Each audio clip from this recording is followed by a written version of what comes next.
2004లో ఆత్మకూరు నియోజకవర్గంలో చంద్రబాబు నాయుడు వేసిన బీజేపీ పాచిక సూత్రాన్ని మరలా అమలు చేసుకునే ప్రయత్నంలో నెల్లూరు పార్లమెంట్ నియోజకవర్గంలోని ఇద్దరు నేతలు తీవ్ర ప్రయత్నాలు చేస్తున్నట్లు ప్రచారాలు సాగుతున్నాయి. 2004లో తెలుగుదేశం బీజేపీ పొత్తులో భాగంగా ఆ పార్టీ ఆత్మకూరు టికెట్ ఆశించింది. అయితే అక్కడ బొల్లినేని కృష్ణయ్యను అభ్యర్థిగా పెట్టాలని భావించిన చంద్రబాబు ఆత్మకూరును విధిలేని పరిస్థితుల్లో బీజేపీకి కేటాయిస్తూ బలమైన అభ్యర్థిని ఎంపిక చేసుకోవాలని కోరగా ఆ పార్టీ నేతలు చేతులెత్తేశారు. ఈ క్రమంలో చంద్రబాబు నామినేషన్లకు ముందు రోజు వెంకయ్య నాయుడు సలహాతో బీజేపీ సభ్యత్వం ఇప్పించి ఆ పార్టీ అభ్యర్థిగా ఇక్కడి పోటీ చేయించడం విదితమే. ఈ సూత్రాన్ని నేడు బొల్లినేని రామారావు పాటించాలని ప్రయత్నిస్తుండగా అదే బాటలో కందుకూరు ఎమ్మెల్యే మహిదర్ రెడ్డి బంధువులు కూడా ప్రయత్నిస్తున్నట్లు తెలుస్తోంది.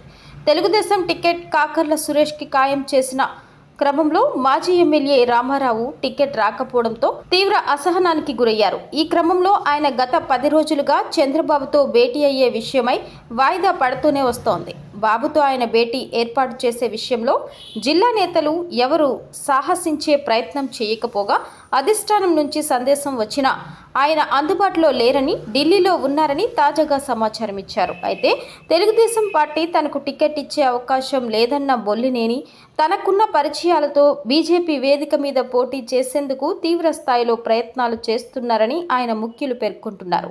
రాష్ట్రంలో పొత్తులో బీజేపీ కూడా ఉండే అవకాశంతో ఆయన ఆ పార్టీ నేతలతో తనకున్న సన్నిహిత సంబంధాలను ఈ విధంగా ఉపయోగించుకునేందుకు చేస్తున్న ప్రయత్నాలకు ఫలితం ఏంటి అనేది అంతు చిక్కడం లేదు. అలానే కందుకూరు ఎమ్మెల్యే మహిదర్ రెడ్డి కూడా వైసీపీకి ఇక జెండా ఎత్తే పరిస్థితి లేదని భావనతో బీజేపీ వేదిక మీద పోటీ చేయాలని ప్రయత్నిస్తున్నారని భారీగానే ప్రచారం నెలకొంది. ఎంపీ అభ్యర్థిగా తొలిసారిగా నెల్లూరుకు వచ్చిన సాయిరెడ్డి తనతో పాల్గొనమని కోరినా ఆయన నిరాకరించారు. అయితే ఆయన పోటీకి ఆసక్తి చూపడం లేదని, పోటీ చేయదలిస్తే తెలుగుదేశం వేదిక కంటే మిత్రపక్షమైన బీజేపీ వేదిక మీద పోటీ చేయించాలని ఆయన కుటుంబ సభ్యులకు కొందరు ఆ పార్టీ నేతలతో తమకున్న సన్నిహిత సంబంధాలతో ప్రయత్నిస్తున్నట్లు సమాచారం. ఉదయగిరిలో బొల్లినేని రాక కోసం ఎదురు చూస్తున్న అభ్యర్థి సురేష్ అంతర్గతంగా తన వ్యూహాన్ని తాను అమలు చేసుకుంటున్నారు. కలిగిరి సభలో బొల్లినేని కోసం ఎటువంటి త్యాగాలైనా చేస్తామని ఆర్భాటంగా ప్రసంగించిన జలదంకి నేతలు గురువారం కాకర్ల సురేష్కు మద్దతు ప్రకటిస్తూ బొల్లినేనికి హ్యాండ్ ఇవ్వడం విశేషం. ఢిల్లీ నుంచి రాకముందే, ఎటువంటి సంకేతాలు లేకముందే జలదంకి నేతలు చూపిన ఉత్సాహానికి పలు కారణాలు ఉన్నట్లు తెలుస్తోంది.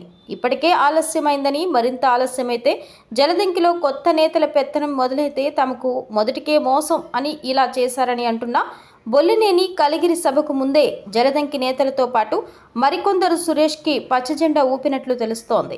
2004 ఆత్మకూరు ఫార్ములా ఈసారికి ఏమవుతుందో? బీజేపీ రాష్ట్ర ఎన్నికల పరిశీలకుడు శివరాజు ప్రకాష్ రాష్ట్ర కమిటీ పంపిన అభ్యర్థుల జాబితాను సగానికి పైగా చెత్తబుట్టలో వేసి బలమైన అభ్యర్థులను దిగుమతి చేసుకోవాలని ఆదేశించడం కొసమెరుపు.